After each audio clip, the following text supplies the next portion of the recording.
Hey, what is up guys? Welcome back to day 2 out here on the tiny house build. So as you can see, we got our walls tipped up, everything is framed. I need to add one more piece of top plate up there, and then we are going to plumb all of our walls and begin putting up our ridge beam and rafters. So we're hoping to work on and finish the majority of the roof framing today.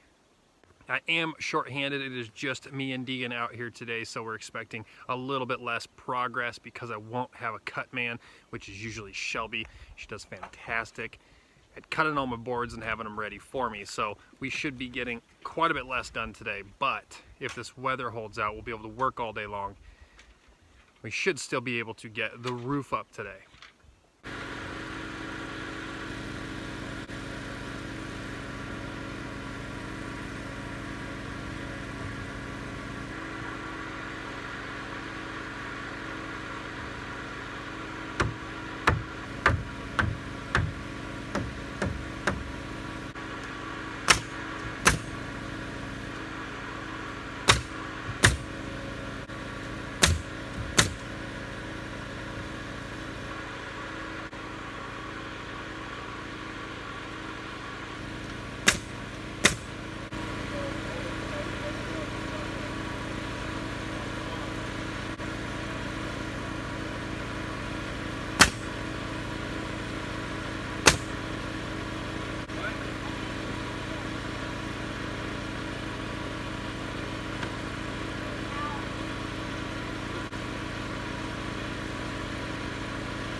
We've got almost all of our rafters rolled, and we also have a partial block line in.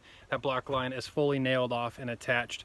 So I've got a couple bays there to attach. I got a couple bays on this side to attach, but we're gonna let Deegan do it. So he's off grabbing his safety glasses. I do a lot of these projects and the kids help out, but a lot of times I forget to actually let them do the stuff they need to learn. Not just watching and holding, understanding layout, measurements, that sort of stuff, but actually running the power tools. So we're gonna let Deegan run the power tools because he's plenty old enough, plenty capable enough. So we're gonna allow him to use the nail gun, put in the block line. It looks like we're gonna be 2 rafter boards short. I do think I could source the boards on the property. There are some long 2x6s laying around. They're not going to be new looking, which is going to be okay. So these boards up here, this block line was actually wood that was sourced on the property. The majority of this build is wood that was previously bought or was actually left on the property when we bought it. So it's all kind of recycled. It's like a recycled project, which is always nice to be able to do because lumber prices are so high right now, but lumber prices are dropping, which is fantastic. So we're just buying as we go because they just consistently drop. So we are a couple boards short. We will probably be able to remedy that. And then we will start with milling out trim package, milling out all of our siding, that sort of stuff. And then get the roof on. I have the roof metal here for this. I do not have a piece for the peak going across the top, so we're gonna have to go buy some roofing metal for the peak. Other than that,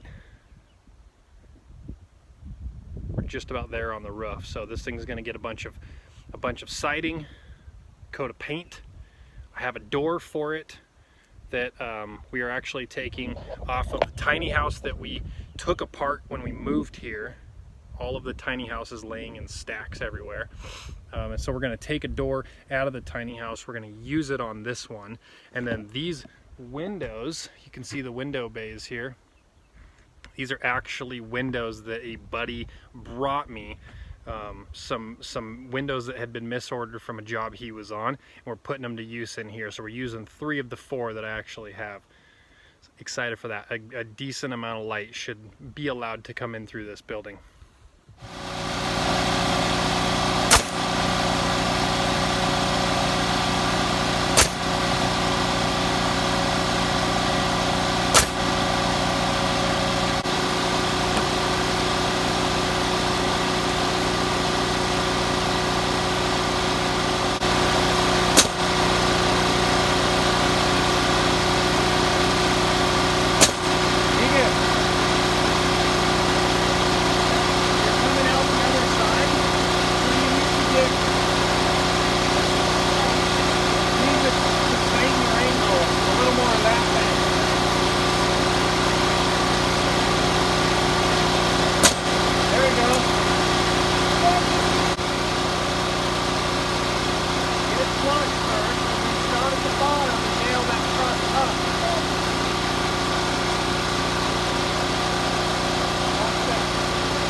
Set up. We just need to plumb cut our rafters, so we're getting set up to go through here. I've already marked what my overhang is going to be. We just now need to make a plumb cut. So if you can see the rafter tails now, they're coming straight off, so they're a straight board, which means if you wanted to put a gutter on, it would be kicked back, which looks dumb. If you wanted it true to the world, you make a plumb cut on the end of that rafter. And so then when you stick a gutter on there, water cascades right down and off into your gutter. So to me, it looks better. I don't like when a board is just left wild like that at the pitch that you cut. I like plumb cuts on the end of the buildings, and they're my buildings, so I can do what I want.